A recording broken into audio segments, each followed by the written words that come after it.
आप सभी को नमस्कार। मित्रों, अनामिका जी पर चल रहे एकाग्र की इस नई प्रस्तुति में हम पुनः उपस्थित हैं। एकाग्र की यह 28वीं कड़ी है, 28th एपिसोड। अनामिका जी पर जो यह केंद्रित श्रृंखला चल रही है, उसके अंतर्गत कवि, गद्यकार एवं अनुवादक, विमर्शकार अनामिका जी को लेकर उनकी रचनाओं में अंतर्निहित तत्वों, मूल्यों, सरोकारों को लेकर हम लोग अलग अलग कड़ियों में चिंतन मनन कर रहे हैं। रचनाओं का पाठ भी हो रहा है, आलोचक भी आ रहे हैं, लेखक भी आ रहे हैं, स्वयं रचनाकार भी आ रही हैं और अलग अलग भाषाओं में अनामिका जी की रचनाओं के अनुवाद करने वाले लोग भी आ रहे हैं। हिंदी से मराठी में जिन्होंने अनुवाद किया वे आए, हिंदी से अंग्रेजी में अनुवाद करने वाले आए और आज हिंदी से बांग्ला में जो उनकी कुछ एक कविताओं का अनुवाद कार्य किया है, सुप्त श्री सोम जी ने, आज वे उपस्थित हैं। वे अनामिका जी से हुई पहली मुलाकात की चर्चा करेंगी। क्या उसका संदर्भ था, क्या पृष्ठभूमि थी और वह भेंट कैसी रही थी। उसके बाद उन्होंने कुछ एक कविताओं को छांट रखा है, तो क्रमशः मूल कविता का और फिर अनूदित कविता का पाठ होगा। जो मूल कविता हिंदी में है उसका पाठ मेरी ओर से, और जो बांग्ला में सुप्त श्री सोम जी ने अनुवाद किया है उसका पाठ वे करेंगे। वे रचनाकार हैं, कविताएं लिखती हैं, गद्य में भी सक्रिय हैं और अनुवाद को लेकर भी कई सारे काम करती रही हैं। तो हम उन्हें स्टेज पर लेते हैं और उनके काम के बारे में उन्हीं से कुछ अधिक विस्तार से जानते हैं। सुप्त श्री सोम जी, हार्दिक स्वागत, नमस्कार। नमस्कार। और सर्वप्रथम मैं चाहूंगा, हमने एक संक्षेप में तो आपका परिचय रखा, लेकिन कुछ और विस्तार से आपके कार्यों को मित्रगण जाने, यही अच्छा होगा। सुप्त श्री जी। सभी को नमस्कार, शुभ संध्या। मैं कलकत्ता से हूँ, मेरा नाम सुप्ता श्री सोम। मैं कविता की पाठक, सबसे पहले मैं कविता की पाठक हूँ। कोई भी कविता जो मुझे समझ में आते हैं जिस भाषा में, मैंने बांग्ला, हिंदी, इंग्लिश सभी की कविता मैं पढ़ती हूँ सबसे पहले।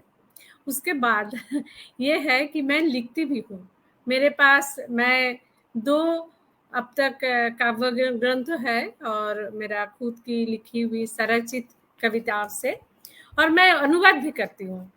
अनुवाद करती हूँ हिंदी से बांग्ला और इंग्लिश से बांग्ला ज़्यादातर पर। और एक किताब मेरे पास है जो मैं बांग्ला से हिंदी की अनुवाद किया है। एक बंगाली जो बहुत ही एक विशिष्ट कवि है पंकज शाह करके, तो उन नाम के उनका कविता की एक किताब भी मैं कर चुकी हूँ अब तक। और इंग्लिश से बांग्ला में एक माया एंजेलू, अफ्रो अमेरिकन कवि जिनका बहुत ही मशहूर है, उनका कविता की एक किताब मुझे 2022 में प्रकाशित हुई है। यही है। और गद्य रचना भी करती हूँ, कहानियाँ भी लिखती हूँ, थोड़ा कम, लेकिन कविता मेरा पहली प्यार है। कविता मैं पढ़ने में भी बहुत अच्छे लगते हैं और मैं लिखती भी। यही मेरा है। नमस्कार जी जी, शुक्रिया सुप्त श्री आपको भी। सोम जी। और वह पहली भेंट जो कोलकाता में हुई, आपको आपका आवाज थोड़ा कम हो गया। हाँ, दोबारा पूछिए। तो आप यह हो सकता है कि आपका कॉल आ गया हो, और इस कारण से आपको अभी आवाज। हाँ, अभी आपका आवाज थोड़ा नीचे आ रहा है, इसलिए। हाँ, तो आप ऐसा कीजिए सुप्तश्री जी, हाँ, हाँ। आपके पास कोई कॉल आ गया हो तो कृपया आगे नहीं, से कोई कॉल नहीं कॉल ना आया। उठाएं। अभी ठीक है, अभी ठीक आ रहा है। अभी आप ठीक क्या है बोल रहे जी। थे? दोबारा बोलिए। जी, तो मैं यह कह रहा हूं कि कोई बीच में कॉल आए तो उसको थोड़ा सा अवॉइड करें, क्योंकि उससे हाँ, हाँ। आवाज में दिक्कत आती है, कम सुनाई हाँ, हाँ, हाँ, पड़ती है हाँ, आवाज। हाँ। ज़रूर, ज़रूर। मैं मैं यह निवेदन कर रहा हूं कि जो कोलकाता में आप लोगों की भेंट हुई, आप दोनों की, दो रचनाकारों हुँ। की, अनुवादकों की, वह भेंट कैसी रही और उसके पीछे की क्या कहानी रही? जी। एक्चुअली अनामिका जी की कविता से मैं थोड़ी बहुत परिचित थी पहले। मैं विभिन्न पत्रिकाओं में पढ़ी थी उनके कविताएँ। लेकिन एक कलकत्ता में एक बहुत ही बड़ा-सा एक इंटरनेशनल पोएट्री फेस्टिवल हुआ था, जिसमें अनामिका जी आई थी, और उनका एक सेशन मैं अटेंड किया था, और उनको उनके साथ बात करके उसके बाद मुझे लगा कि इनसे थोड़ा मुझे परिचित होना है, तो मैं परिचित वो जब बाहर आई थी तो मैं मिलने गई और उनके साथ बातचीत भी हुई, मैं फ़ोटो भी खींची। एक्चुअली उनका कविता मुझे बहुत ख़ास लगा, क्योंकि उनका जो अनुभव है, जो रचना की शैली है, वो बहुत ही बेहतरीन है एक्चुअली। और उनका कविता जो है, जो प्रतिवादी है, वो महिलाओं के लिए उनका नारी केंद्रित जो कविताओं उनका है, वो बिल्कुल हटके है। उनका सोच बिल्कुल अलग है। इसलिए मुझे ये जो मैं अनुवाद किया है, अनुवाद करते-करते मुझे इतना अच्छा लगा कि मैं सोचा ये करते कोई भी ऐसे ही मैं करना शुरू किया। तो फिर उनको मैं एक दो बार उनसे फ़ोन नंबर भी मुझे मिला था, मैं लिए थे, और मैं भेजते रही एक दो कविता। उनका थोड़ा-थोड़ा बंगाली भी आती है, तो मैं लिखती थी कि मैं अनुवाद कर रही हूँ। एक दो चार इधर जो है कलकत्ता में जो है बहुत बहुत सारे पत्रिकाओं है, उसे छोटा मोटा मैगजीन, उसे लिटिल मैगजीन बोलते हैं, लेकिन बहुत ही उनका जो विषय है वो बहुत ही अच्छा है, बहुत ही बेहतरीन, लेकिन नॉन कॉमर्शियल। तो ये इन सब का मैगजीन में मेरा उनका कविता मैं छाप चुकी हूँ, प्रकाशित भी हुआ है एक दो। तो सभी को अच्छा लगा, क्योंकि उनको तो साहित्य अकादमी की पुरस्कार भी उनको मिल गई है। तो इसलिए अनामिका जी की रचना मुझे इतना प्रभावित कर दिए थे कि मुझे अनुवाद करना पड़ा। यही है। जी, बिल्कुल। और अब मित्रों, अ, अभी सुप्त श्री सोम जी ने कुछ एक लिटिल मैगजीन्स की बात की, जो बांग्ला की जो पत्रिकाएं हैं, तो उनके कुछ नाम भी बतलाएं सुप्त श्री जी, कि वे कौन कौन सी पत्रिकाएं हैं और अनामिका जी की रचनाएं किन किन पत्रिकाओं में आई, ताकि जो हिंदी हाँ, के जो एक्चुअली पाठक हैं, मेरा लेखक हैं। यह जो आ रहा है दो तीन कविता। एक है कोलकाता जिशु, ये एक है कोलकाता जिशु, मेरे हाथ में ही है। एक है अनुवाद पत्रिका, उनको मालूम है अनुवाद पत्रिका। ये दोनों दो पत्रिकाओं में ही ज्यादा खासकर आया है। और और एक दो है जो जिनका नाम अभी याद भी नहीं आ रहा है दो तीन बार। लेकिन ये दो दो जो पत्रिका मैंने दिखाया, कोलकाता जिशु और अनुवाद पत्रिका एक मैगजीन है जिसमें जो सिर्फ ट्रांसलेशन, पोइट्री ट्रांसलेशन वर्क सब सभी कहानियां, फिर उसका ऐसे सारी कुछ अनुवाद की होती है। तो उनमें दो तीन इशू में मैं छप चुकी है।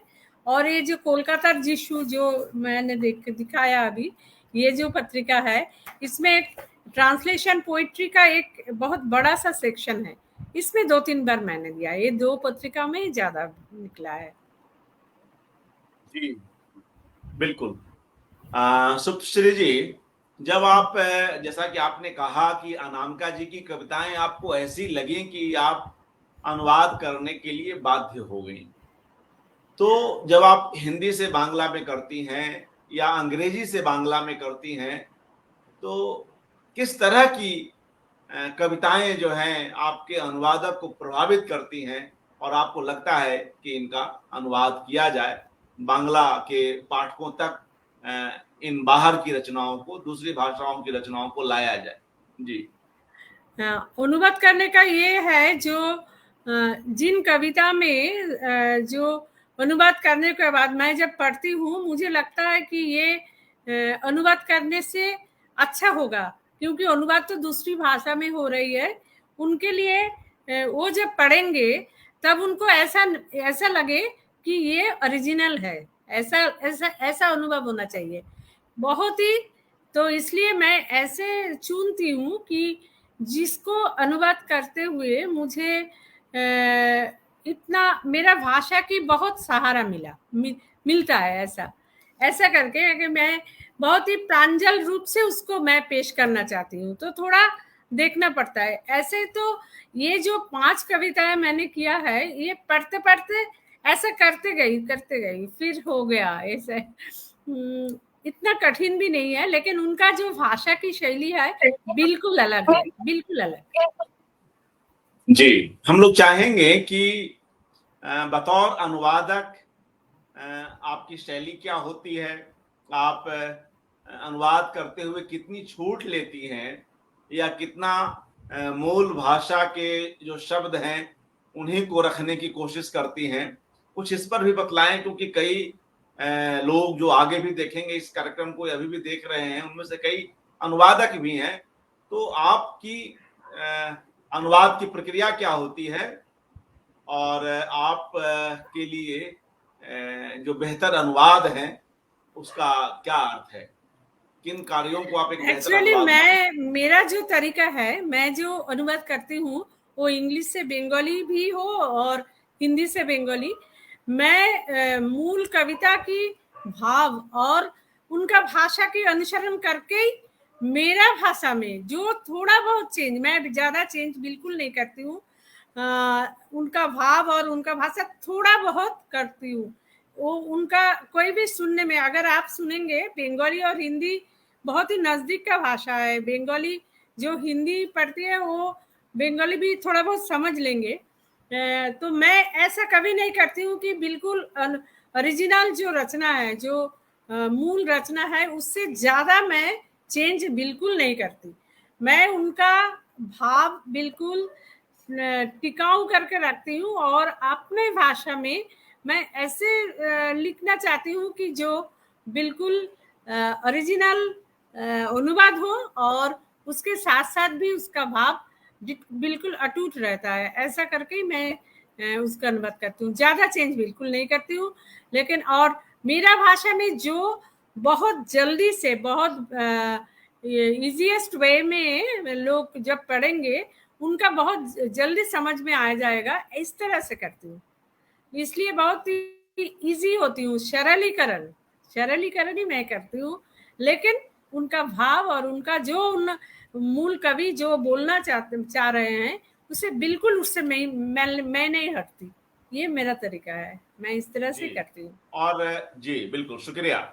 और सुप्तश्री जी, अब हम लोग आगे बढ़ते हैं, कुछ कविताओं का पाठ करते हैं और वहां भी जब आप पाठ कर रही होंगी, पहले मैं हिंदी में करूंगा फिर आप बांग्ला में करेंगी, तो जब आप पाठ करेंगी और बीच में आपको लगे कि यहाँ पर हमें यह समस्या आई थी या यहाँ पर मैं अटकी थी या यहाँ पर हमने क्या छूट ली या यहाँ पर मुझे अधिक सोचना पड़ा, जो भी आपको लगे, क्योंकि जब तक हम उदाहरण नहीं देंगे बात नहीं बनती है, तो कुछ ऐसे उदाहरणों के साथ बातचीत करेंगे। तो जब आपको लगे, क्योंकि अनुवाद किए भी समय हो गया है, लेकिन फिर भी जहां आपको लगे यह बात, कोई बात याद आ जाए कि वहां आपके अनुवादक को यह मशक्कत करनी पड़ी थी, तो आप बेशक बीच में ही जरूर उस वैसे अनुभवों को हमसे साझा कीजिएगा, क्योंकि यह एक वर्कशॉप जैसा भी है।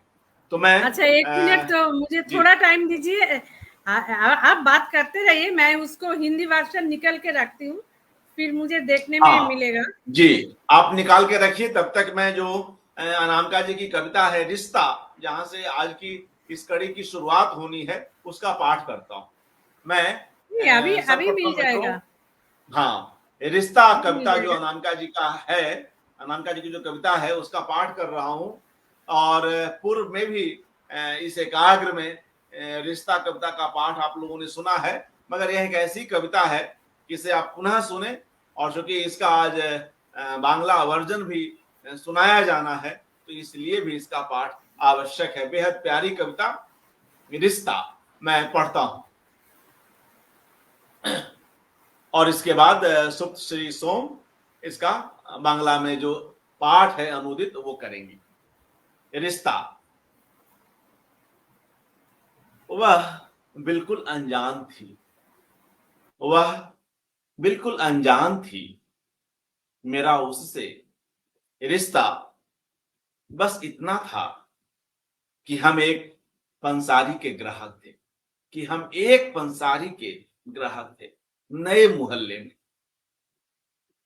वह मेरे पहले से बैठी थी, वह मेरे पहले से बैठी थी,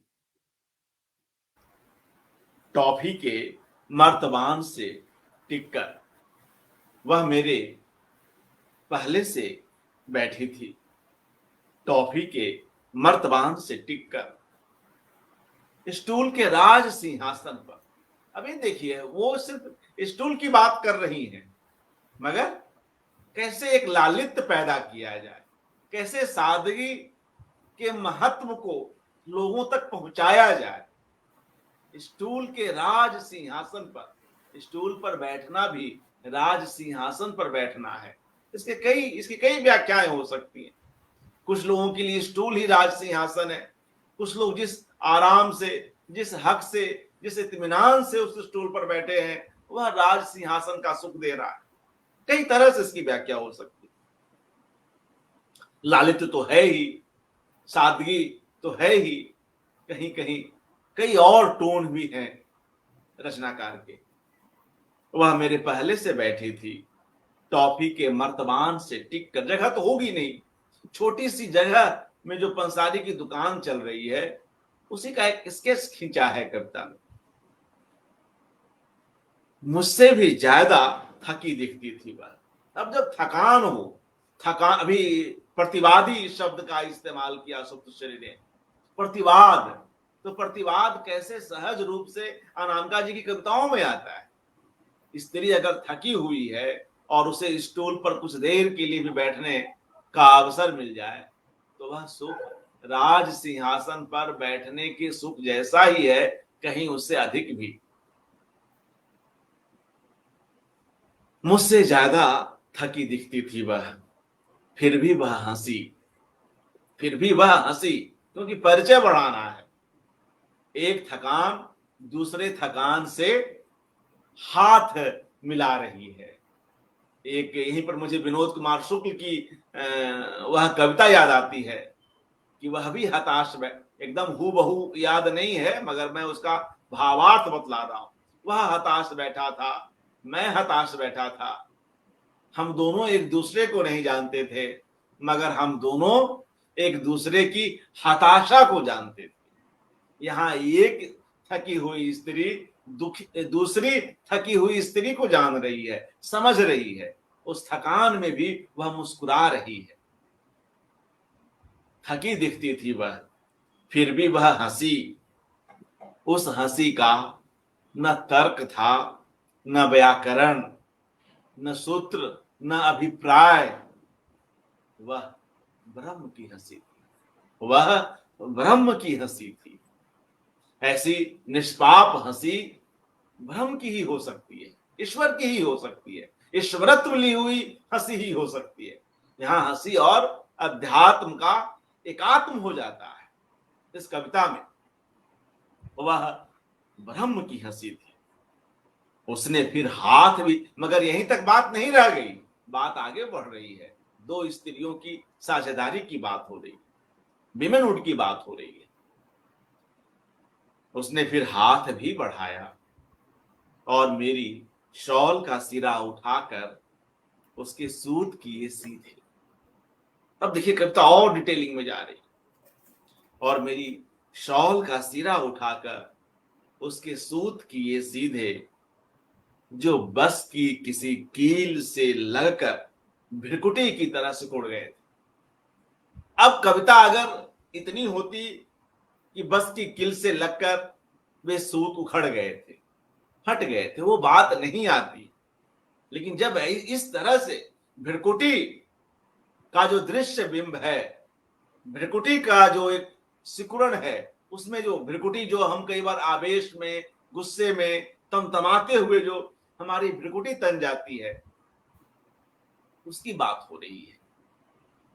उसके सूत किए सीधे जो बस की किसी कील से लगकर भ्रिकुटी की तरह सिकुड़ गए थे।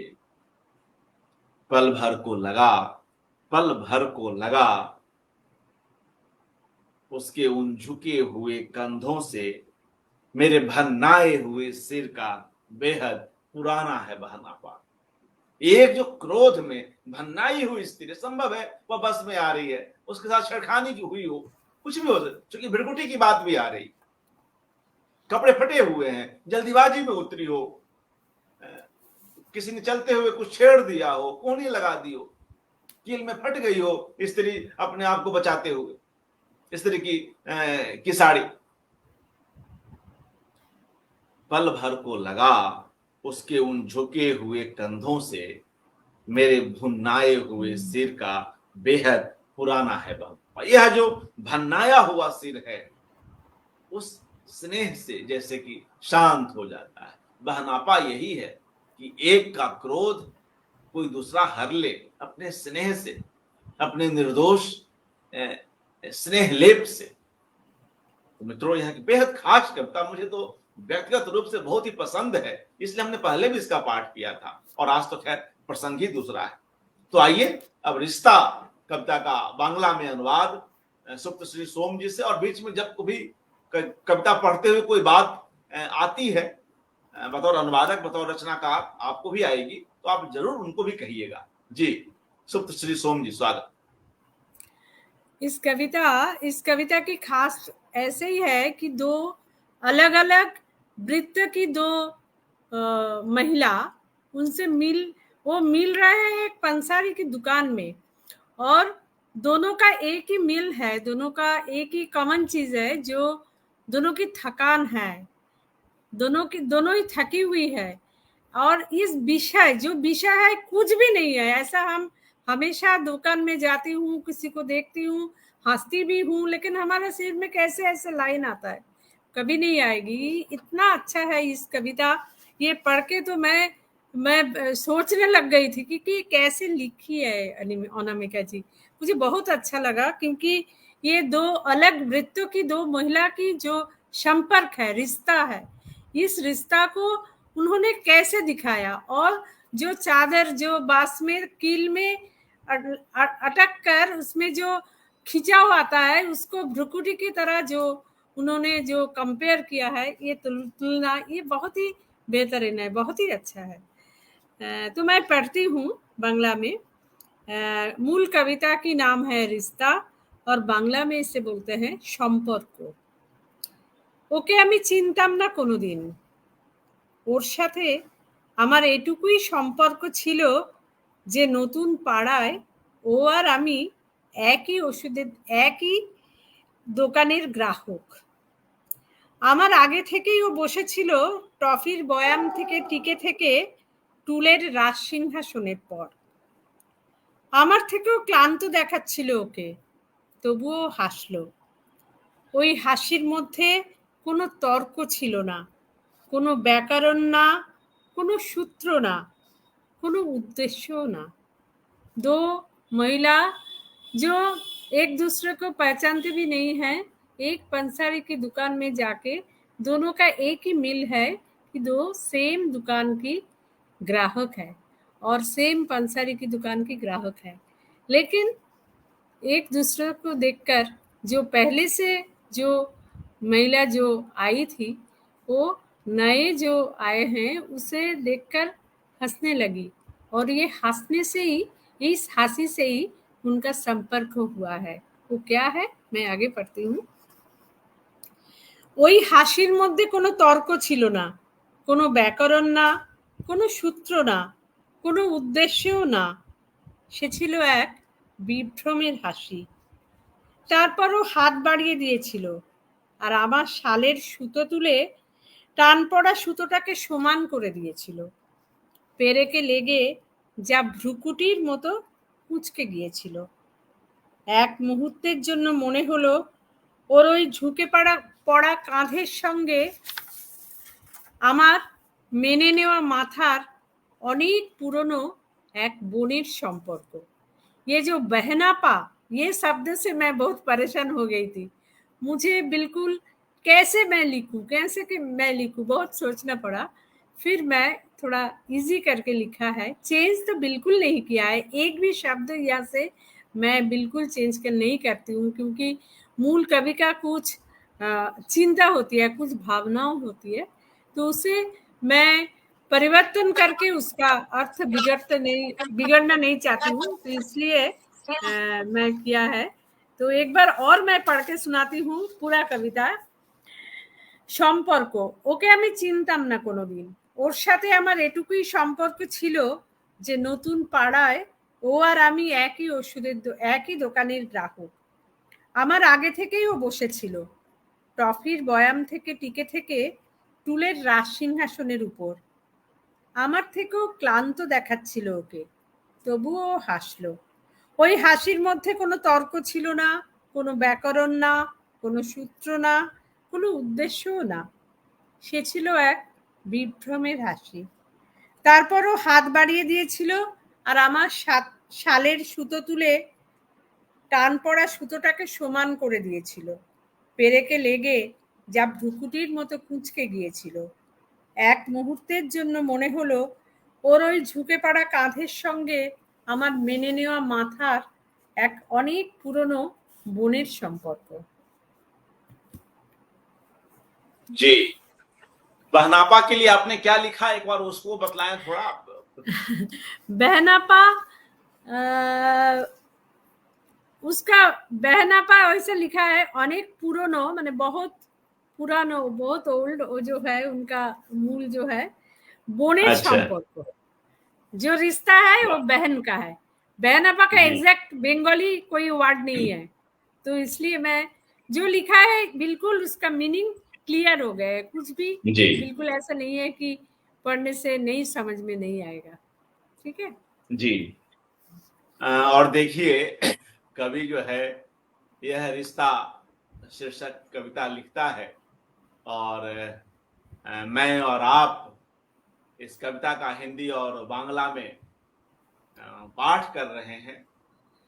और इससे भी जो दो स्त्रियों का रिश्ता है, जो एडहॉक रिलेशन है, जिसकी बात अनामिका जी कई वक्तव्यों में करती हैं, एडहॉक रिलेशन, एडहॉक जॉब्स की, एडहॉक रिलेशंस की, उसकी जटिलताओं में भी जाती है।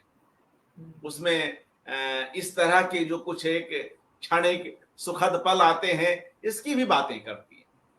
तो एक रिश्ता उन दो स्त्रियों का बनता है, और एक रिश्ता आज की इस संध्या में दो भाषाओं का भी बन रहा है, हिंदी और बांग्ला का। आगे बढ़े। जी मित्रों, अब अगली कविता जो हमने क्रम बनाया है, जो सुप्त श्री सोम जी ने क्रम बनाया है, वह दूसरी कविता है प्रेम इंटरनेट पर। पहले हिंदी और फिर बांग्ला। प्रेम इंटरनेट पर पढ़ता हूं। शास्त्रीय प्रेमियों की तरह मनोयोग पूर्वक दबा नहीं सकता वह मेरा सर। सुनिएगा, शास्त्रीय प्रेमियों की तरह मनोयोग पूर्वक दबा नहीं सकता वह मेरा सर, गूंथ नहीं सकता मेरी चोटी, मटके में पानी भी भरवा नहीं सकता। शास्त्रीय प्रेमियों की तरह मनोयोग पूर्वक दबा नहीं सकता वह मेरा सर, गूंथ नहीं सकता मेरी चोटी, मटके में पानी भी भरवा नहीं सकता। हाँ, मल नहीं सकता भेंगरिया के पत्ते मेरी बीमारियों पर। अब देखिए जो लोग के जो अपने इलाज हैं छोटी छोटी मोटी चीजों के, हाँ मल नहीं, लोग की जो अपनी खूबियां हैं, जो सौंदर्य हैं, जो परंपराएं हैं, जो प्रैक्टिस है, वह भी कैसे अनामिका जी के यहाँ आते चले जाते हैं अपने आप। हाँ मल नहीं सकता भेंगरिया के पत्ते मेरी बीमारियों पर वह हंसा सकता है मुझको, पर वह हंसा सकता है मुझको मेरे विकटतम क्षणों में अच्छे चुटकुले भेजकर। तो कविता आगे बढ़ रही, प्रेम आगे बढ़ रहा, पर वह हंसा सकता है मुझको मेरे विकटतम क्षणों में अच्छे चुटकुले भेजकर। फॉरवर्ड कर सकता है भास्वर अंश मुझको कितनी नायाब किताबों से।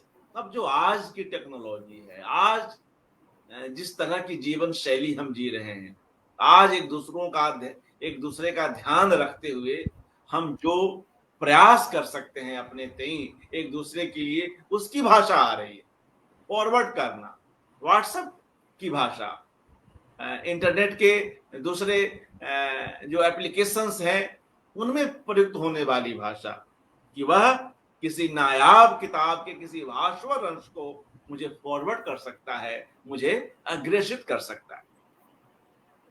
आगे सुनिए, ले सकता है मॉक इंटरव्यू असली वाली अंतर्विक्षा के पहले। ले सकता है मॉक इंटरव्यू असली वाली अंतर्विक्षा के पहले। तैयारी भी करवा रहा है प्रेमी इंटरव्यू के लिए। मुझको सलाहें दे सकता है, मोती लुटा सकता है मुझ पर चुस्त फब्तियों की। मुझको सलाहें दे सकता है, मोती लुटा सकता है मुझ पर चुस्त फब्तियों के। दोष गिना सकता है मेरे मस्ताना निरपेक्षता से। राम मोहन राय और ईश्वर चंद्र विद्यासागर, और उसी प्रदेश से आज हमारे साथ हमारी वक्ता जुड़ी हुई। राम मोहन राय और ईश्वर चंद्र विद्यासागर, कार्वे और ज्योतिबा फूले वाले धीरज से वह चला सकता है आंदोलन। मेरे ही नवजागरण को निवेदित,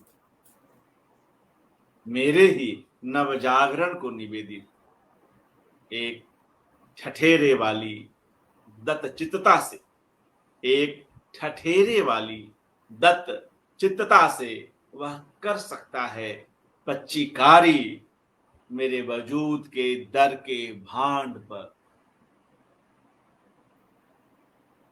घर में बहुत भीड़ भाड़ अगर हो, घर में बहुत भीड़ भाड़ अगर हो, तो रह सकता है 7 पर्दों में काबिल अय्यार की तरह। बिजली बिल खो जाए मेरा तो लाल बुझक्कड़ वाली मग्न क्षिप्रता से कह सकता है मूंद कर आंखें, देखो तो चौके के टेबल की बाईं तरफ की किताबों पर, देखो तो चौके के टेबल की बाईं तरफ की किताबों पर कल जब तुम छौंक रही थी सब्जी और उद्धरण मुझको सुना रही थी उन किताबों से। बिजली का टैरिफ बढ़ जाने पर नाक धोनी थी तुमने एक ब्रेक सा बीच में लेकर। जब भी मेरी नौकरी छूटे, जब मुझको मार पड़े या गालियों की घटा घुमड़े, या फिर लथेड़ लिया जाए मुझे कीचड़ में बीच सड़क, वह मुझको कर सकता है एक एसएमएस जैसा, वह मुझको कर सकता है एक एसएमएस ऐसा जो मेरे डूबते हुए मन को एक ही झपाके में रहट की तरह ऊपर खींचे।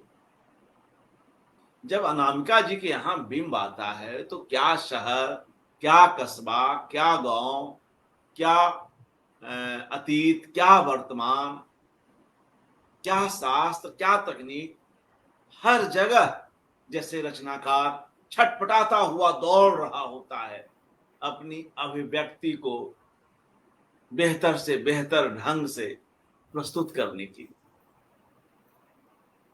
फिर से सुनिएगा। या फिर लथेड़ लिया जाए मुझे कीचड़ में बीच सड़क, वह मुझको कर सकता है एक एसएमएस ऐसा जो मेरे डूबते हुए मन को एक ही झपाके में रहट की तरह ऊपर खींचे।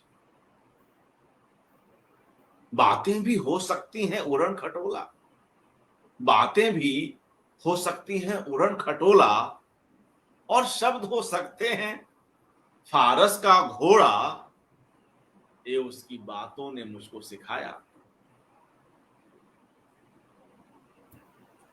बातें भी हो सकती हैं उड़न खटोला और शब्द हो सकते हैं फारस का घोड़ा, ये उसकी बातों ने मुझको सिखाया। एक दिन मुझसे कहा उसने, प्राचीन वेल्स में प्राचीन वेल्स में हरवाहे बैलों का मनुहार करते हुए चलते थे बैलों के आगे, झुक झुक कर गाते बजाते हुए वे चलते थे कि बैल हो ले प्रसन्न और खेत में प्रफुल्ल कदमों से उड़ते हुए से चले, कि बैल हो ले प्रसन्न और खेत में प्रफुल्ल कदमों से उड़ते हुए से चले। मिट्टी पर उड़ते हुए कदमों से बैलों का चलना मीठी फसल देता है अजी मोहतरमा। देखिए, कविता में संवाद और कविता में लोक भारत का ही नहीं, बाहर का भी लोक आ जाता है, दूसरे देशों का लोक आ जाता है। मिट्टी पर उड़ते हुए कदमों से बैलों का चलना मीठी फसल देता है अजी मोहतरमा। बैलों के साथ हो जबरदस्ती, बैलों के साथ हो जबरदस्ती, तो मिट्टी जाती है रूठ। जिसके भी कंधे जुआ हो, जिसके भी कंधे जुआ हो, मनुहार उसका है वाजिब, बिल्कुल वाजिब है ना। यहां स्त्रियां भी ऐसे ही कई श्रम श्लथ कार्यों से जुए बनी हुई हैं। अगर स्त्रियां घर में, ऑफिस में, बाहर कई कई तरह के कार्यों में डूबी हुई हैं, तो हमें उनका भी मनुहार वैसे ही करना चाहिए जैसे बैलों के आगे यहाँ जो बिंब दिया गया है, यहाँ जो बात कही गई है कि जो उनसे खेती करवाने वाले लोग हैं उनका मनुहार करते हैं। फसल अच्छी हो, खेत की कुड़ाई अच्छी हो, बैल भी प्रसन्न। हम और कुछ किसी के लिए ना करें, जो भी काम कर रहा हो या काम कर रही है उसका सम्मान तो करें। आश्चर्य की बात यह, दुख की बात यह कि स्त्रियों के पास काम बढ़े हैं, वर्किंग वीमेंस के पास भी काम बढ़े हैं, मगर जिन अर्थों में यहां सम्मान की बात की गई है, यहां तो खैर एक अच्छा प्रेमी उसे मिल गया है नायिका को, मगर सबके नसीब में ऐसे प्रेमी कहां। तो कविता का स्वप्न यही है कि प्रेम दरअसल, आज का प्रेम दरअसल ऐसी ही उदात्तता, ऐसी ही समझदारी की बात करता है, इसी का स्वप्न देखता है। सुप्त श्री सोम जी। इस कविता बहुत ही सुंदर है और इनका जो है, एक घर में काम करती हुई जो औरत है उनका बहुत सारे काम करते करते थके हुए फिर भी उसे गाली मिलता है, लथेड़ मिलता है, तो उसके साथ फिर एक एक एक हवा की तरह एक दक्षिणा बताश हम बोलते हैं, दक्षिणा बताश जो है, जो बहुत मीठी हवा, इस तरह से एक प्रेमी आए है वो इंटरनेट पर। उसको संभालना एक फोन की काम है, फोन से ही सब कुछ हो रहा है। लेकिन जब मैं दिल से बहुत छोटा हो गई हूँ, जब मुझे बहुत दुख हो रही है, तो वो हमको निकल के बाहर लाते हैं। तो बहुत सुंदर कविता है, बहुत ही।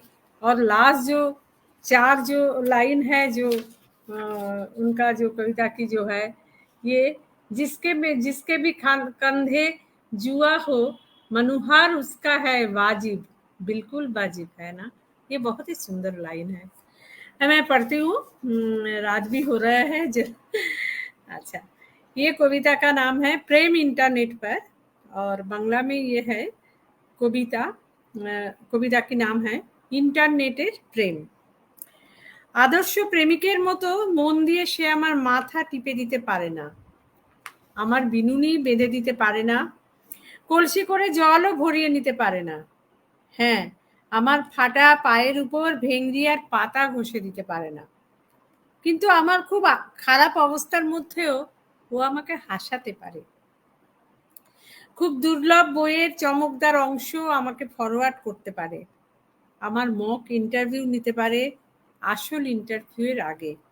सभी सब कुछ जो हो रहा है सभी फोन पर हो रहा है, इंटरनेट पर हो रहा है। আমাকে পরামর্শ দিতে পারে, আমার জন্য মুক্ত ছড়াতে পারে দারুণ কটাক্ষপূর্ণ কথা। बहुत अच्छे अच्छे बातें कर सकते हैं सभी मेरे लिए। তো আমার জন্য মুক্ত ছড়াতে পারে দারুণ কটাক্ষপূর্ণ কথার, আমার দোষ গুনিয়েও নিতে পারে মাতাল করা নিরপেক্ষতার সাথে। ये बहुत ही अच्छा है लाइन। রামমোহন রায় আর ঈশ্বরচন্দ্র বিদ্যাসাগর ভগবানের জ্যোতি ছড়ানোর মতো ধৈর্য নিয়ে আমার নবজাগরণের জন্য নিবেদিত ও আন্দোলনও চালাতে পারে। রামমোহন রায় আর ঈশ্বরচন্দ্র বিদ্যাসাগর ভগবানের জ্যোতি ছড়ানোর মতো ধৈর্য নিয়ে আমার নবজাগরণের জন্য নিবেদিত আন্দোলনও চালাতে পারে। सब कुछ कर सकते हैं मेरे लिए इंटरनेट से। এক শীতল মনোযোগের সাথে আমার অস্তিত্বের মূল্য ভাণ্ডারের উপর মন্তাজও করতে পারে। বাড়িতে খুব লোকজন থাকলে যোগ্য বন্ধুর মতো 7 পর্দার আড়ালেও থাকতে পারে।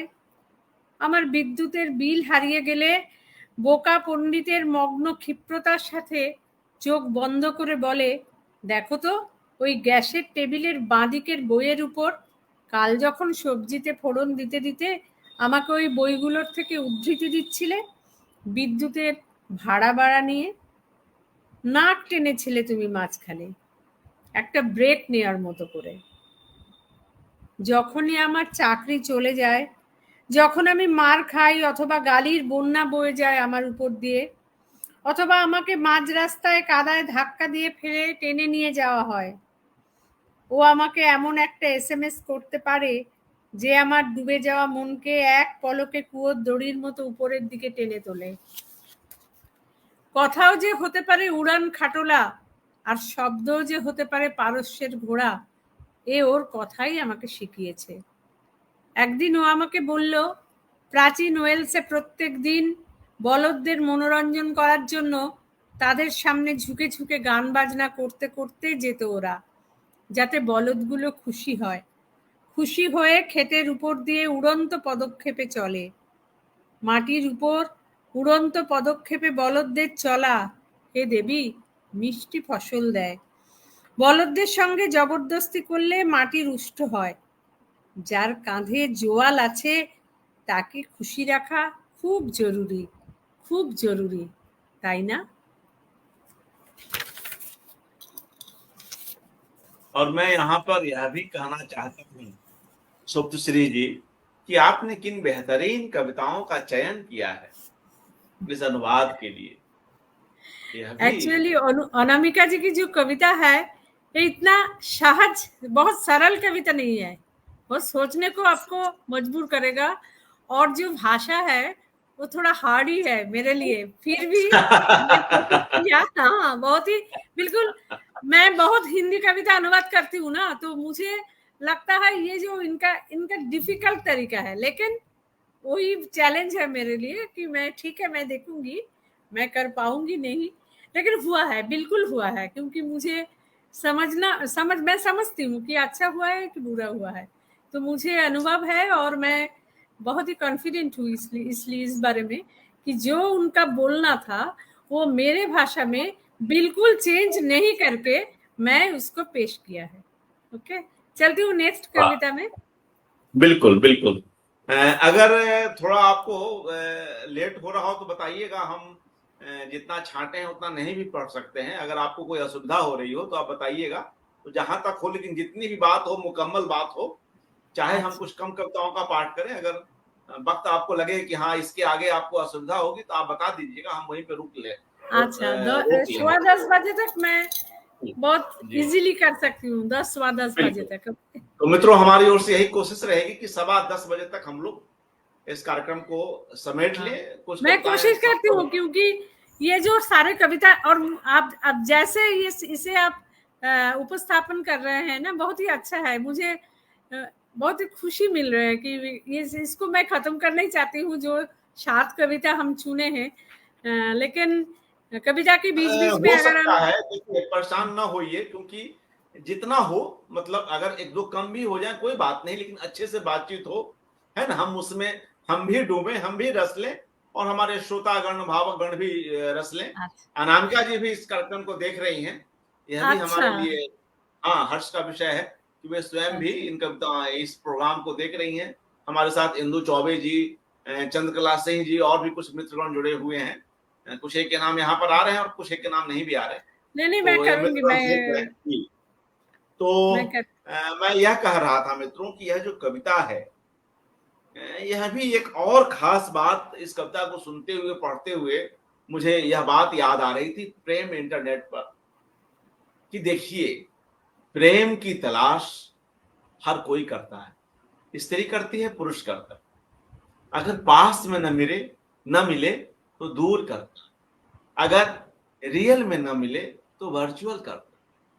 यहां भी प्रेम का जो एक उदात्त स्वरूप गढ़ा गया है, वह संभव है वह कोई पुरुष ही है। और आपको और आपको लेकिन जो वह पास दूर का, में है वह इंटरनेट पर है, वो पास में नहीं है, इंटरनेट पर है, मगर है ना, जो पास केवल में उस जो वक्त है, जो अगर प्रेम आपको बिल्कुल नहीं कर रहा है, जो आपको गालियां देते रहे, जो आपको मारने लग रहा है, तो उससे अब अगर हमको कहीं से भी मीठी दो बात मिल जाए और अच्छा हमारा जो जो जब मैं परेशान हूँ तब थोड़ा एक एक जोक भेजकर मुझे हंसाते हैं, तो इससे ये प्रेम अच्छा है, ये प्रेम खराब कैसे है?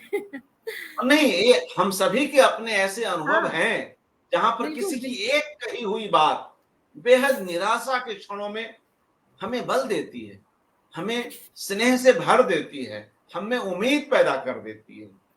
बिल्कुल कोई जरूरी बिल्कुल। नहीं कि हर समय कोई हमारे साथ रहे या भौतिक रूप से ही हमारे पास रहे। आज इंटरनेट के कारण, दूसरे त्वरित तकनीकी माध्यमों के कारण अगर कुछ लोगों को इस तरह से राहत मिल रही है तो इसका भी अपना सुख है ना? तो खैर, बिल्कुल, तो बहुत ही अच्छा मैं वही कविता है कहना एक्चुअली। जी, प्रति हर कविता उनका ना थोड़ा अलग है, थोड़ा बिल्कुल अलग है, और इतना अच्छा उनका विषय भी वो जो लिखती है, मैं मुझे वो जो एक एक कविता मैं पढ़ूंगी लास्ट में शायद, और बंगाली में हम बोलते हैं अजाचित, और हिंदी में शायद या करके होगा, और या चित ऐसा करके, वो इतना अच्छा लगा आयाची मुझे।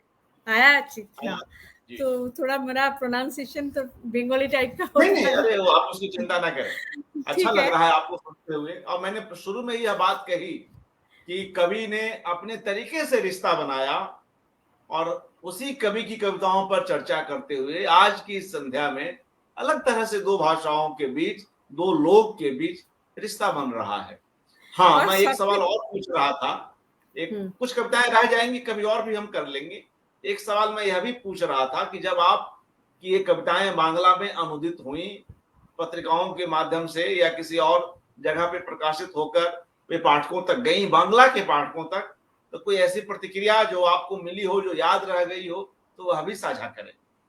सुश्री जी। ना, एक्चुअली ये जो अनामिका जी बहुत ही मशहूर कवि है, और यहाँ के भी लोग भी एक्चुअली कलकत्ता में ना अनुवाद की बहुत ही एक अलग क्षेत्र है, बहुत लोग पढ़ते हैं इसको, और इनका जानकारी भी है, और उनका कविता, उनका जो फॉलोअर भी है बहुत, जो लोग उनका कविता पसंद करते हैं, क्योंकि बहुत ही रीच है उनका जो लैंग्वेज है और उनका जो शैली है। ये लोग ये जो हम लिटिल मैगजीन कहते हैं, इस लिटिल मैगजीन जो है, इन सब मैगजीन जो लोग पढ़ते हैं, ये बहुत ही जानकारी वाला और बहुत ही अच्छे अच्छे पाठक है। तो अनामिका जी मशहूर कवि है, यहाँ भी उनका नाम है, और बहुत सारे लोग उनको जानते हैं, उनका रचना के बारे में भी जानते हैं। तो सब लोग बोला है हमको, जो बहुत ही अच्छा अनुवाद हुआ है, बहुत सुंदर है। ये तो है ना अनुवाद की खासियत, क्योंकि अनुवाद दूसरा भाषा में लिखा हुआ, ये जो मैं बंगाली में करती हूँ, तो इधर बंगाली जो पाठक है, बंगाली जो लोग पढ़ते हैं, उनका अनामिका जी की कविता बहुत ही आसानी से मिल रहा है। यही तो है अनुवाद, इसलिए बहुत ही महत्वपूर्ण है उसका, अनुवाद की इस्तेमाल करना चाहिए, और बहुत सारे अनुवाद होना चाहिए। जी, और अभी हाल ही में विश्व अनुवाद दिवस गुजरा है। हाँ, उस अवसर पर अलका मैं सराबगी पोस्ट जी भी ने, किया था इसमें, ये अनामिका जी की एक कविता था, 30 सितंबर का था इंटरनेशनल ट्रांसलेशन डे, और जी जी फेसबुक पे मैं 3 कविता की पोस्टिंग किया है। एक अनामिका जी का कविता, और अनीता भारती करके जो एक कवि है, उनका कविता भी मैं अनुवाद कर चुकी हूँ, उनका कविता भी बहुत ही बेहतरीन है।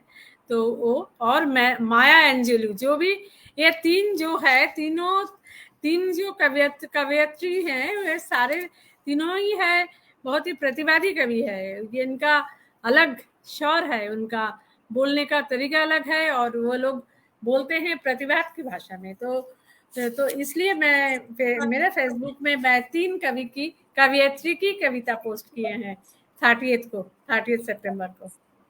जी, और देखिए अभी अनामिका जी की प्रतिक्रिया भी आ रही है, वे कमेंट कर रही हैं, बहुत सुंदर अच्छा, अनुवाद। मुझे बहुत अच्छा लगा। मैं ये ऐसा इस तरह के एक अनुष्ठान में मैं शामिल हो सकती हूँ, मैं बहुत ही आपको शुक्रिया वादा करूंगी, और मुझे बहुत ही अच्छा लग रहा है कि क्योंकि अगर आगे भी कभी ये मौका मिलता है, तो फिर मैं आगे और बहुत सारे करूंगी। एक्चुअली ये बिल्कुल, इंस्पिरेशन मिलता है बिल्कुल। मुझे।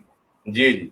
नहीं, अच्छा होगा, और अब जिस एक सहज भाव से आप जुड़ती हैं या पाठ करती हैं या अपनी बात रखती हैं, उसका भी बड़ा आनंद है। और मित्रगण जो अभी जिसकी चर्चा हम लोग कर रहे थे, और सभी लोग जान ही रहे हैं कि हर साल 30 सितंबर को अंतर्राष्ट्रीय अनुवाद दिवस मनाया जाता है।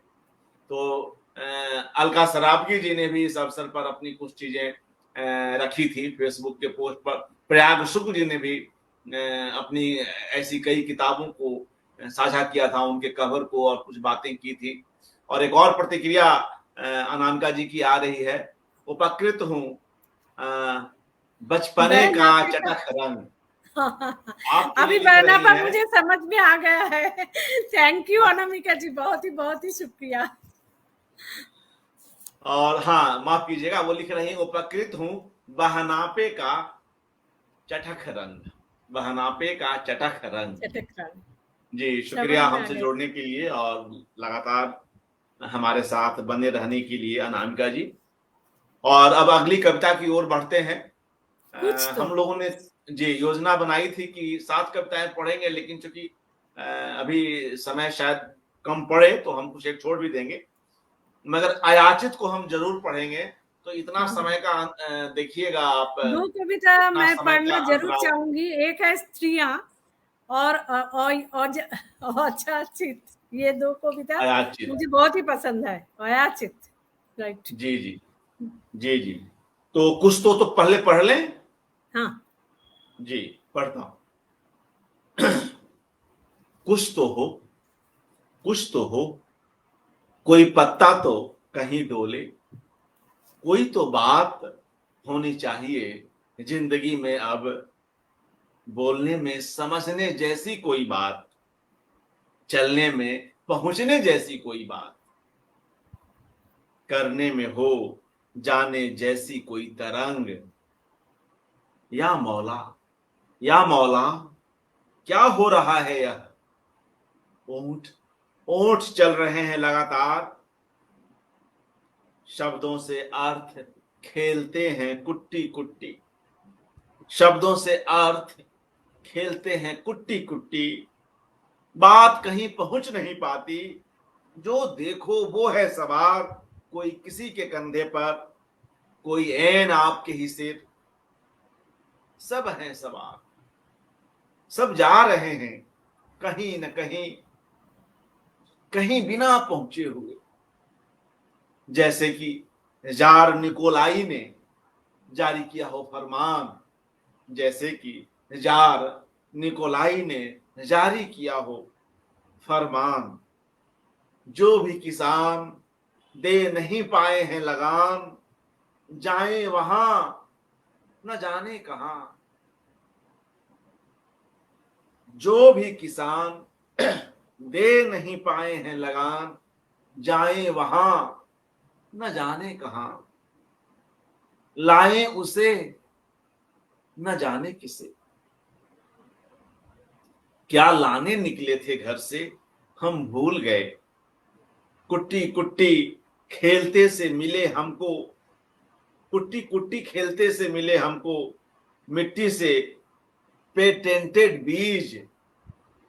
वहीं कहीं मिट्टी में, मिट्टी मिट्टी से हुए सब अरमान।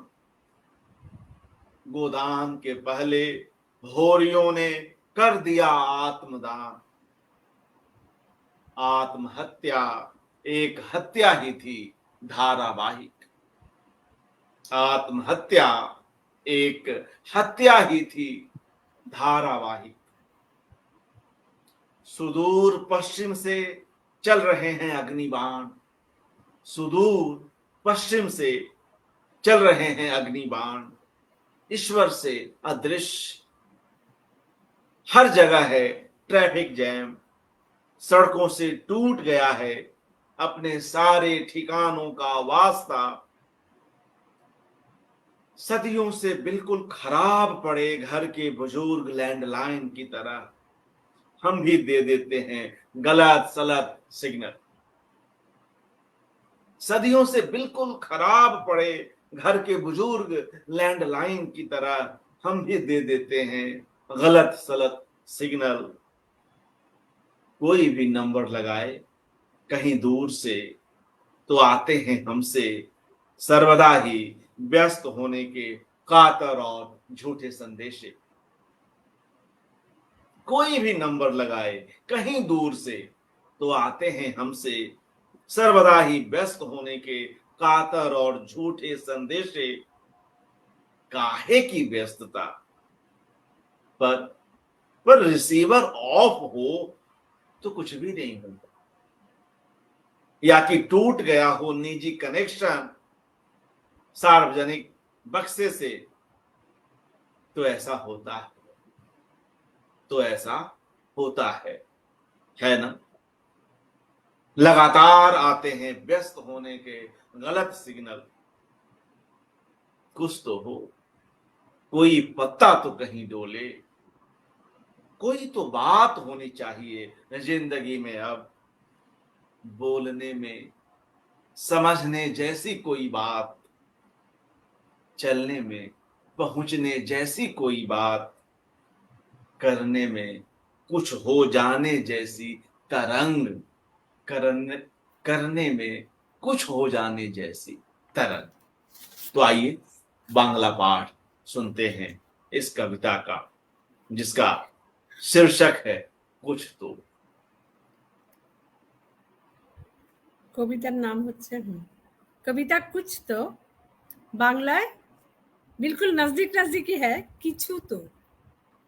কিছু তো হোক, কোথাও একটা পাতা তো দুলে উঠুক। এখন এই জীবনে কোনো কথা তো হওয়া চাই, বলা ও বোঝার মতো কোনো কথা, যাত্রা করা ও পৌঁছে যাওয়ার মতো কিছু, করাও হয়ে যাওয়ার মতো কোনো তরঙ্গ। হায় ঈশ্বর, এটা কি হচ্ছে? ঠোঁট চলছে একটানা, শব্দের সাথে অর্থ খেলছে এক্কা দোক্কা, কথা কোথাও পৌঁছতে পারছে না। যাকেই দেখি সেই দেখি সওয়ার, কেউ কারোর কাঁধে তো কেউ আপনার মাথায়, সবাই চড়ে বসেছে, সবাই কোথাও না কোথাও যাচ্ছে, কোথাও না কোথাও পৌঁছচ্ছেও। যেন যার নিকোলাই ফরমান জারি করেছে, যে কৃষক খাজনা দিতে পারেনি সে ওখানে যাক, কে জানে কোথায়, নিয়ে এসো ধরে ওকে, কে জানে কাকে। কি নিতে বেরিয়েছি বাড়ি থেকে ভুলে গেছি, এক্কা দোক্কা খেলতে খেলতে আমি পেয়ে গেছি মাটির পেটেন্ট করা বীজ। এখানেই কোথাও মাটিতে সব ইচ্ছে ধুলো হয়ে গেছে। হরিজনরা গোদান করার আগেই আত্মদান করে দিয়েছে। আত্মহত্যা এক ধারাবাহিক হত্যাই। সুদূর পশ্চিম থেকে অগ্নিবাণ চলছে, ঈশ্বরের কাছ থেকে সে অদৃশ্য। সব জায়গায় আছে ট্রাফিক জ্যাম, পথে ভেঙে গেছে নিজের সব ঠিকানার অর্থ। অনেক যুগ থেকে খারাপ হয়ে যাওয়া বাড়ির বৃদ্ধ ল্যান্ডলাইন ফোনের মতো আমরাও ভুলভাল সিগন্যাল দিচ্ছি। যে কোনো নাম্বার লাগাও, অনেক দূর থেকে আমার কাছে সর্বদা ব্যস্ত থাকার কাতারের মিথ্যে খবরই আসে। কিসের ব্যস্ততা? যদি রিসিভার অফ থাকে কিছুই হয় না, অথবা আমার নিজের কানেকশনই নষ্ট হয়ে গেছে সার্বজনিক বাক্স থেকে। এরকম তো হয়, হয় না? সারাক্ষণ আসতে থাকে ব্যস্ত থাকার ভুল সংকেত।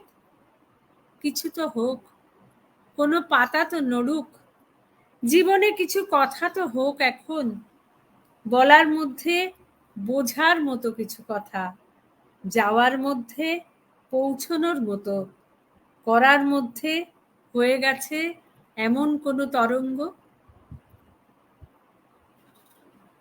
बहुत ही अलग भावना की कविता है ये, बिल्कुल अलग। हमारा कनेक्शन खत्म हो गया है, सिग्नल नहीं मिल रहा है। ये भी एक नहीं नहीं, रिश्ता है, एक बिल्कुल बिल्कुल, जी जी रिश्ता के बारे जी में ही हाँ बताया।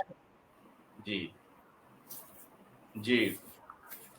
तो किस तरह से कोई रचनाकार अपने समय के इन सभी अंतर्द्वंद्वों से जूझता हुआ अपनी बात रखता है, पूरे उस घटाटोप को रचता है। ये एक बहुत ही बिल्कुल बड़ी बात है, जहां समय से मुठभेड़ है। कई कई कविताओं में वह मुठभेड़ युग से है, वह मुठभेड़ तमाम तरह के कोलाहल से है, वह मुठभेड़ जेंडर डिस्कोर्स के अंतर्गत जो स्त्रियों के अधिकार हैं, आवश्यक और उचित समुचित अधिकार हैं, उसको उनको लेकर हैं। कई ऐसी कविताएं, और हमें थोड़ा सा क्रम बदलना पड़ेगा, क्योंकि सुप्त श्री सोम जी की जो सुविधा है उसे भी हमें ध्यान में रखना नहीं है। नहीं, आप पढ़िए पढ़िए मुझे भी बहुत ही अच्छा लग रहा है, एक्चुअली बहुत खुशी हो रही है। अब संधान तो छोटा है, इसे हम पढ़ सकते हैं, और वृद्ध दंपति का नहीं, प्रेमालय ऐसा करते हैं, जो आपकी इच्छा थी पहले स्त्रियां और अयाचित पढ़ लेते हैं, इसके हाँ हाँ, बाद अगर आपको सुविधा होगी तो आगे बढ़ेंगे, नहीं तो फिर विराम ले लेंगे, है ना। ठीक है ठीक है। तो मैं पहले स्त्रियां पढ़ता हूं। यह कविता कई बार पढ़ी गई है, कई जगहों पर उद्धृत हुई है, काफी इस पर बात की गई है और उचित ही बातें की गई हैं। इस एकाग्र में भी इसका पाठ हुआ है। आज पुनः इसका पाठ हम कर रहे हैं, क्योंकि आज हम इसका बांग्ला पाठ भी सुनेंगे। स्त्रियां, अनामिका जी की बेहद चर्चित कविता। स्वयं अनामिका जी से इस कविता की बहुत फरमाइश होती है, कई जगहों पर वे इस कविता को पढ़ती। बहुत ही अच्छा कविता है, बहुत ही अच्छा, जी इतना अच्छा है। मुझे अनुवाद करते करते, मैं भी तो एक नारी हूँ ना, तो मुझे इसका सब कुछ मुझे लगा कि हाँ ऐसा ही होना चाहिए, ऐसे सोच मैं एकत्र हो सकती हूँ उसके साथ। मुझे बहुत ही अच्छा लगा। जी पढ़िए। जी। पढ़ा गया हमको जैसे पढ़ा जाता है कागज, पढ़ा गया हमको जैसे पढ़ा जाता है कागज, बच्चों की फटी कॉपियों का, चना जोर गरम के लिफाफे के बनने से पहले। देखा गया हमको जैसे कि गुप्त हों वो नींदें, देखी जाती है जैसे कि गुप्त हो।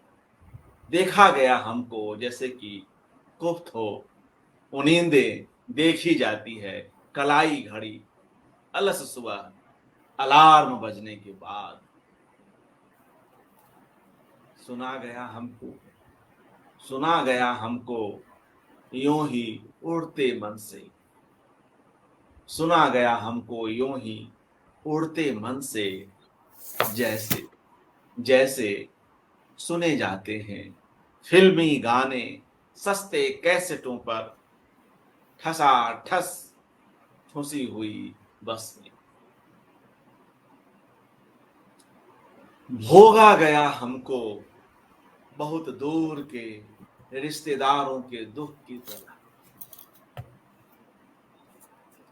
भोगा गया हमको बहुत दूर के रिश्तेदारों के दुख की तरह।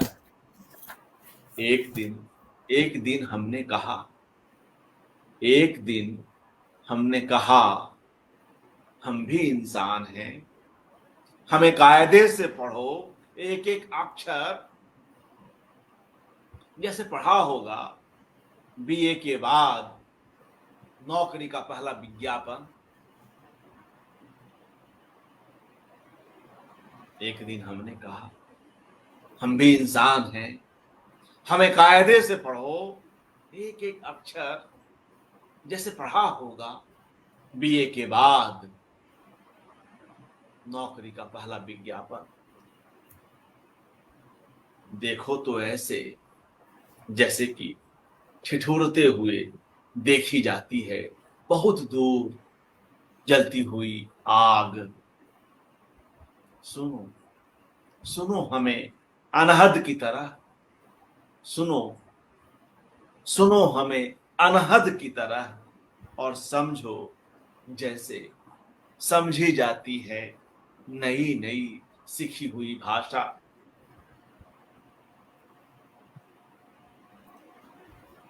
इतना सुनना था, इतना सुनना था कि अधर में लटकती हुई, अधर में लटकती हुई एक अदृश्य टहनी से टिड्डियां उड़ी और रंगीन अफवाहें चीखती हुई ची ची। इतना सुनना था कि अधर में लटकती हुई एक अदृश्य टहनी से टिड्डियां उड़ी और रंगीन अफवाहें चीखती हुई ची ची। दुष्चरित्र महिलाएं, दुष्चरित्र महिलाएं, किन्हीं सरपरस्तों के दम पर फूली फैली अगर धत जंगल लताएं। भवानी प्रसाद मिश्र, मुझे पता नहीं क्यों इस कविता को पढ़ते हुए याद आ रहा है। इस कविता की बुनावट, इस कविता का लय, इस कविता का टोन। दुष्चरित्र महिलाएं, दुष्चरित्र महिलाएं, किन्हीं सरपरस्तों के दम पर फूली फैली अगर धत जंगल लताएं, खाती पीती सुख से ऊबी और बेकार बेचैन आवारा महिलाओं का ही शगल है ये कहानियां और कविताएं। खाती पीती सुख से ऊबी और बेकार बेचैन आवारा महिलाओं का ही शगल है ये कहानियां और कविताएं। फिर उन्होंने थोड़े लिखी है, फिर ये उन्होंने थोड़े ही लिखी हैं, कनखियां इशारे फिर कनखी, बाकी कहानी बस कनखी है, बाकी कहानी बस कनखी है। हे परम पिताओं, हे परम पुरुषों, बख्शो बख्शो अब हमें बख्शो, अब हमें बख्शो। बहुत ही अच्छा कविता है ये।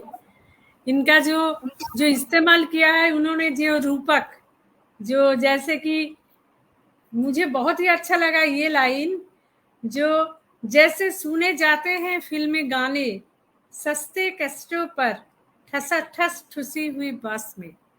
हम जब बस में सफर करते हैं, कहीं दूर से रेडियो में बजा हुआ एक गान जैसे आते हैं, थोड़ा फीकी फीकी सी, नहीं, ये जो उनका जो एक एक एग्जाम्पल है ना, मुझे ये कविता पढ़ते हुए और बहुत ही अच्छा लगा। और ऐसा होता है, जो स्त्रियां हैं, जो हम लोग हम के साथ होते हैं कि क्योंकि खास तौर पर लोग महिलाओं का जो कामयाबी है उसे इतना सम्मान नहीं उनको मिलता। सभी ये है उनका लास्ट में जो उन्होंने दिया है ना, कंखिया इशारे फिर कंखी, बाकी कहानी बस कंखी है। किसी ने मानना नहीं चाहते हैं, किसी ने सम्मान नहीं देना चाहते हैं लड़कियों का कामयाबी का। ठीक है, मैं पढ़ती हूँ। ये जो कविता है, कविता की नाम है स्त्रियां, बांग्ला में मेरा। जी स्वागत। पढ़ा हुए है मेरा। एक्चुअली हिंदी और बांग्ला बहुत ही नजदीक है, बहुत ही। अब अगर ध्यान से सुने, जिनको हिंदी बांग्ला मालूम नहीं है उनको भी थोड़ा थोड़ा समझ में आ जाएगा। পড়া হয়েছে আমাদের, যেভাবে পড়া হয় বাচ্চাদের ছেঁড়া খাতার পাতা চানা জোর গরম দেওয়ার ঠুঙা बानानोर आगे। जो हमको हम निकाल के बच्चा का जो लिखा हुआ खाता की जो पेज है उसको निकाल के जब चाना जोर गरम देते हैं, इस तरह से बहुत ठीक से नहीं पढ़, ठीक से नहीं পড়া হয়েছে আমাদের, যেভাবে পড়া হয় বাচ্চাদের ছেঁড়া খাতার পাতা চানা জোর গরম দেওয়ার ঠুঙা বানানোর আগে। দেখা হয়েছে আমাদের, যেভাবে ভোরবেলায় অ্যালার্ম বাজার পরে গোমরা মুখে আর চোখে হাত ঘড়ির দিকে দেখে লোকে। শোনা হয়েছে আমাদের, যেভাবে আনমনে সস্তা ক্যাসেটে বাজা গান শুনে লোকে ভিড়ে উপচে পড়া বাসে। ভোগ করা হয়েছে আমাদের, दूर সম্পর্কের আত্মীয়ের দুঃখের মতো। दूर সম্পর্কের আত্মীয়ের দুঃখের মতো, उसके मतलब भोगा गया हमको बहुत दूर के रिश्तेदारों के दुख की तरह। बहुत दूर के रिश्तेदारों के दुख हमें इतना टच नहीं करते हैं। हाँ ठीक है, उनका कुछ दुख हुआ है, लेकिन ठीक है, उसे इतना देना जो इतना ध्यान देने के लिए देना जरूरी नहीं है। तो ठीक है, मैं ফিরতি বেঙ্গলি में। শোনা হয়েছে আমাদের, যেভাবে আনমনে সস্তা ক্যাসেটে বাজা গান শুনে লোকে ভিড়ে উঠছে পড়া বাসে। ভোগ করা হয়েছে আমাদের দূর সম্পর্কের আত্মীয়ের দুঃখের মতো। একদিন আমরা বলেছিলাম আমরাও মানুষ, আমাদের ভালো করে পড়ো এক এক অক্ষরে, যেমন করে পড়েছিলে বিএ পাশ করার পর চাকরির প্রথম বিজ্ঞাপন। এমন ভাবে আমাদের দেখো, যেমন করে কাঁপতে কাঁপতে দেখো অনেক দূরের জ্বলন্ত আগুনের শিখা। আমাদের কথা শোনো অশ্রুত শব্দের মতো, আর আমাদের বোঝো যেমন করে বোঝো সদ্য শেখা ভাষা। এটাই শোনার ছিল যে ঠোঁট থেকে বেরোনো এক অদৃশ্য গাছের শাখা থেকে ফড়িং আর রঙিন গুজবেরা চি চি করে চিৎকার করে বলল, দুশ্চরিত্র মহিলারা, দুশ্চরিত্র মহিলারা। কোনো পৃষ্ঠপোষকের রক্ত চুষে ফুলে ফেঁপে ওঠা অবাধ্য জঙ্গলি লতা সব। ভালো খাওয়া দাওয়া করা সুখে থাকতে থাকতে ক্লান্ত হয়ে যাওয়া মেয়েরা, বেকার অস্থির দুশ্চরিত্র মেয়েদের সময় কাটানোর পন্থা, এইসব গল্প কবিতা। আর কতটুকুই বা ওরা লিখেছে, একটু চোখের ইশারা, আবার চোখের ইশারা, আর বাকি কাহিনী ব্যাস ইশারা। হে পরম পিতারা, পরম পুরুষেরা, আমাদের সহ্য করো, সহ্য করো, আমাদের সহ্য করো। जितनी सशक्त यह कविता है, उतना ही सशक्त आपने यह अनुवाद भी किया। हमारे साथ चेतन रवेल्य जी भी जुड़े हुए हैं, हमारे साथ सोनी पांडे जी हमारे साथ, रजत यादव जी, माधवी इति जी, इंदु चौबे सभी को जी, नमस्ते। जी जी, और तमाम दूसरे मित्रगण। कोई अगर सवाल पूछना हो अनुवादक से तो आपका स्वागत है। और अब हम लोग कार्यक्रम के अंतिम हिस्से में हैं। एक और कविता पढ़ता हूं, और अंतिम कविता अगर सप्तश्री सोम जी चाहें तो यह आज के इस सत्र की अंतिम कविता अयाचित, ये क्योंकि 2 10 20 हो गए हैं, आप तो हाँ 10 15 तक ही कह रही थी, हाँ तो मैं नहीं चाहता हूं कि आपको कोई असुविधा हो। हाँ। तो अयाचित कविता पढ़ता हूं, तो इसके बाद हम लोग इस कार्यक्रम को विराम देंगे। कुछ कविताएं रह गई हैं, तो उस पर कभी और जब कभी संभव होगा तो हम पुनः रख सकेंगे। ठीक। अयाचित जी। मेरे भंडार में एक बोरा अगला जन्म, मेरे भंडार में एक बोरा अगला जन्म, पिछला जन्म 7 कार्टन, पिछला जन्म 7 कार्टन रख गई थी मेरी मां। आप देखिए कविता का शीर्षक भी ध्यान में रखिए, अयाचित, बिना मांगा हुआ। वो खुद मां रख कर गई है, जो उसे मिला है, जो उसके लिए मां ने कुछ सोचा है, और कैसे कविता इस भाव से आगे बढ़ती है और कहां दूर तक जाती है। कबीर इसमें इस कविता के स्वर में कैसे आ जाते हैं। अनामिका मीरा पर लिखती है, कबीर को बीच बीच में लाती है, तुलसी को लाती है, कई तमाम रूस के कई लेखक आते हैं, कई और शेक्सपियर आते हैं, कई अंग्रेजी के दूसरे बड़े कवि आते हैं, उनका एक टोन, उनका प्रभाव, तो वो कहां कहां चलती रहती है। स्वयं जैसे कि वह एक ऐसी कवित्री हैं, एक ऐसी कवि हैं जो एक अंतहीन सफर पर है, जो भाषाओं की सरहदों को पार कर रही हैं, जो देशों की सरहदें पार कर रही हैं, जिनके यहाँ लोक भी अलग अलग है। सिर्फ भारत का ही लोक नहीं है, तमाम दूसरे लोक हैं। तो ये इन सरहदों को पार कर कर जो कोई रचनाकार हमारे सामने आता है, तो उसकी लिखी हुई कविता में, कविताई में एक निश्चय ही एक बड़ा प्रभावी गुण उत्पन्न हो जाता है, जिससे भावक, जिससे अनुवादक प्रभावित हुए बगैर रह नहीं पाते। बहुत अयाचित पढ़ता हूं। मेरे भंडार में एक बोरा, बोरा कहते हैं कट्टे को, दिल्ली में और उसके आसपास के लोग बोरे को कट्टा भी बोलते हैं, कट्टा। एक कट्टा सीमेंट, एक कट्टा बालू, दिल्ली की अच्छा तरफ के लोग, पश्चिमी यूपी के लोग, इधर पूर्वांचल में बोरा बोलते हैं, है अच्छा ना, अच्छा। जो जो बैग है, जो जूट का बैग हाँ है। हाँ, बैग, जी, बोस्ता भी बोलते हैं इधर, क्या बोलते हैं? बोस्ता। अरे वाह जी। मेरे भंडार में एक बोरा अगला जन्म, 1 बैग, और पिछला जन्म 7 कार्टन, कार्टन आप समझ रहे हैं, रख गई थी मेरी मां। अब देखिए कविता आगे कैसे बढ़ रही है। चूहे बहुत चटोरे थे, चूहे बहुत चटोरे थे, घुनों को पता ही नहीं था कुनबा सीमित रखने का नुस्खा। चूहे कुतर रहे हैं, चटोर हैं, घुन लगे जा रहे हैं, लगे जा रहे हैं, क्योंकि उनका कोई पॉपुलेशन कंट्रोल ही नहीं है। चूहे बहुत चटोरे थे, घुनों को पता ही नहीं था कुनबा बहुत सीमित रखने का नुस्खा। अब ये देखिए, घुनों की बढ़ती हुई संख्या की बात हो रही है, मगर कवि कैसे लिख रहा है, कवि कैसे एकदम, स्वयं बिल्कुल उसमें बिल्कुल। रस ले रहा है, कभी रस ले रहा है, कभी चूहों को भी, चूहों को चूहा बनकर सोच रहा है, चूहे की आत्मा में जा रहा है कि भाई वो चटोरे हैं। ऐसा भी माना जाता है कि चूहे न काटें तो वे खुद परेशान होने लगते हैं, उनके दांत शायद इतनी तेजी से बढ़ते हैं, उन्हें काटना ही पड़ता है, पता नहीं, मैंने कहीं सुना है।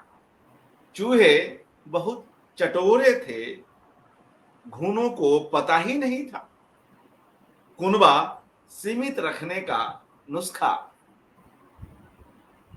सो सबों ने मिल बांट कर मेरा भविष्य 3/4 और अतीत आधा मजे से हजम कर लिया।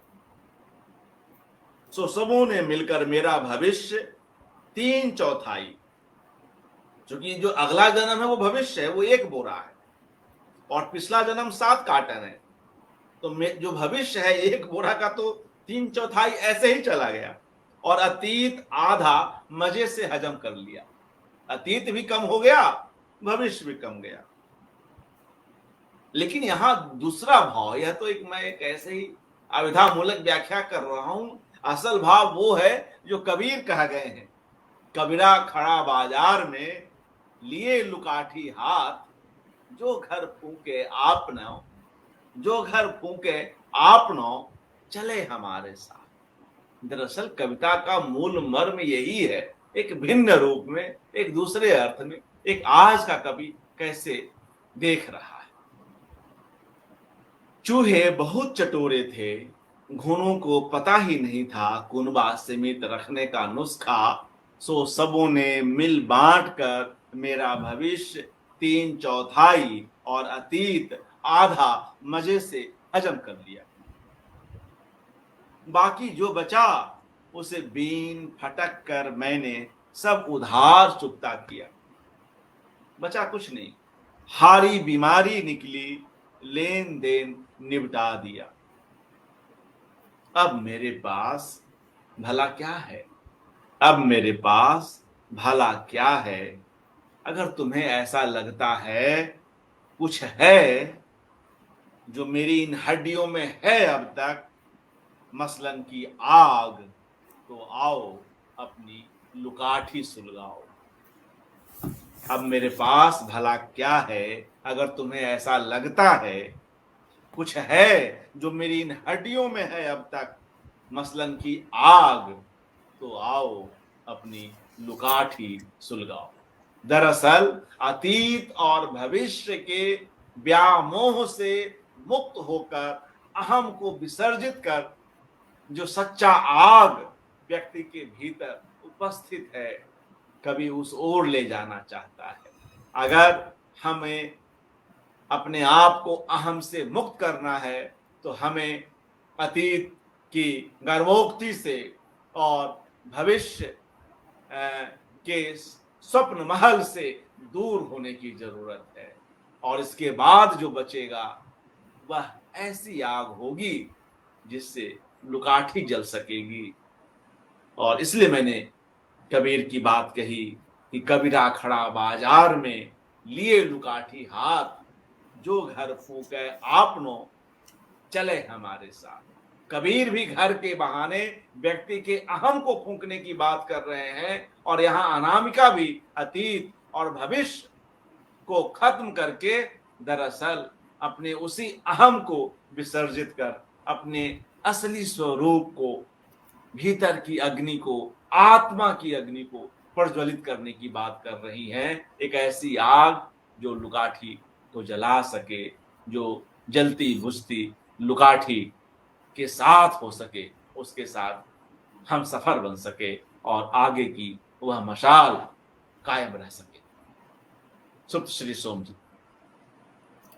ये अयाचित कविता, ये बिल्कुल अलग तरह का कविता है, बहुत ही सुंदर, बहुत ही इतना और अच्छा दर्शन है, से इतना और पेश करने का। वो जो आपने जो लाइन बताया कि घुनों का जो उसका उसको जो उसको बताने का जो तरीका, ये मुझे बहुत ही अच्छा लगा कि मैं भी तो कविता लिखती हूँ ना, जो प्रयोग है, प्रयोग जो किस तरह से, किस इंटेलिजेंस के साथ उसको, उस लाइन को चुना गया है, तो मैं भी तो बिल्कुल लिखती हूँ। यह एक दर्शन परक कविता है, मूलतः यह एक दर्शन आधारित कविता है। दर्शन आधारित कविता, हाँ बिल्कुल। अयाचित बांग्ला में अजाचित। আমার ভান্ডারে এক বস্তা পরজন্ম, 7 বাক্স পুনর্জন্ম, পূর্বজন্ম।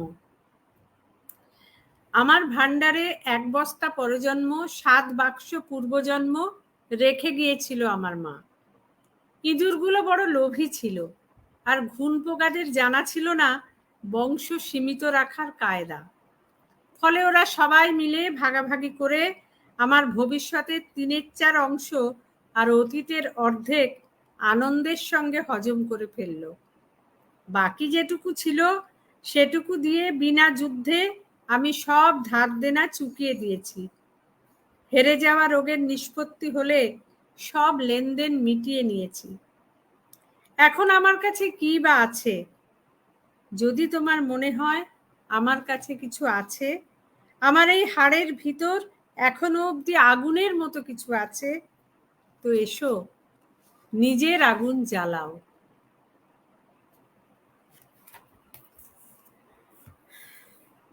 जी शुक्रिया सप्तश्री सोम जी।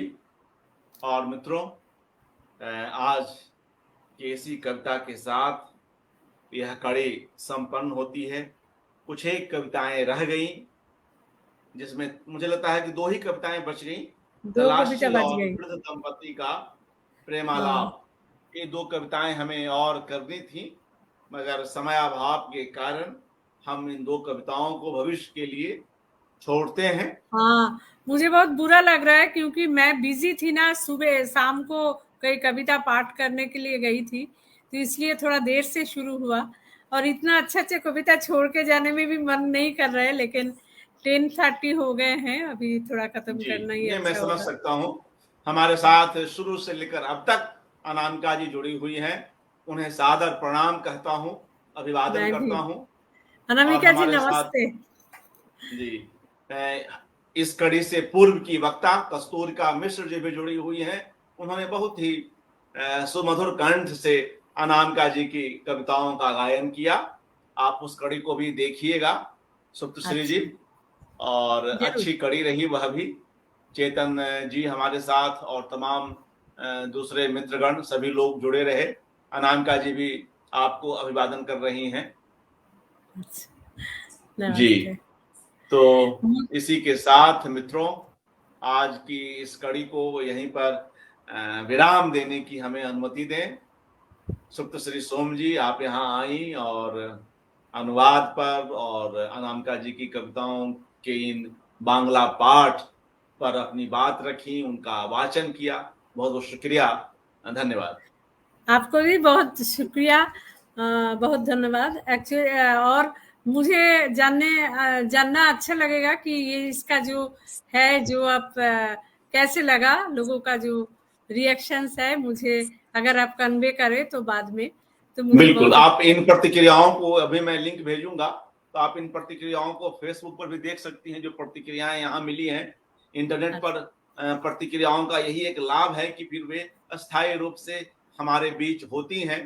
और मित्रों, जनसुलभ पुस्तकालय कहन कोश जिन लोगों ने अभी फॉलो नहीं किया है, लाइक नहीं किया है, उनसे अनुरोध है कि वे लाइक और फॉलो कर लें, ताकि उन्हें आगे की कड़ियां भी अपने आप सुनने को मिल जाए, उनके पास नोटिफिकेशन चला जाए। देखिए, एक और प्रतिक्रिया आपके लिए आ रही है चेतन रवेली जी का। सप्तश्री मैम, बहुत सुंदर अनुवाद रहा, हार्दिक शुभकामनाएं। ऐसी और कई प्रतिक्रियाएं अभी आगे भी आएंगी। तो इसी के साथ धन्यवाद देते हुए सप्तश्री सोम जी को आज की यह कड़ी विराम लेती है। और मित्रों, अनामिका जी पर एकाग्र जारी है। एक नई कड़ी के साथ हम पुनः उपस्थित होते हैं। नमस्कार।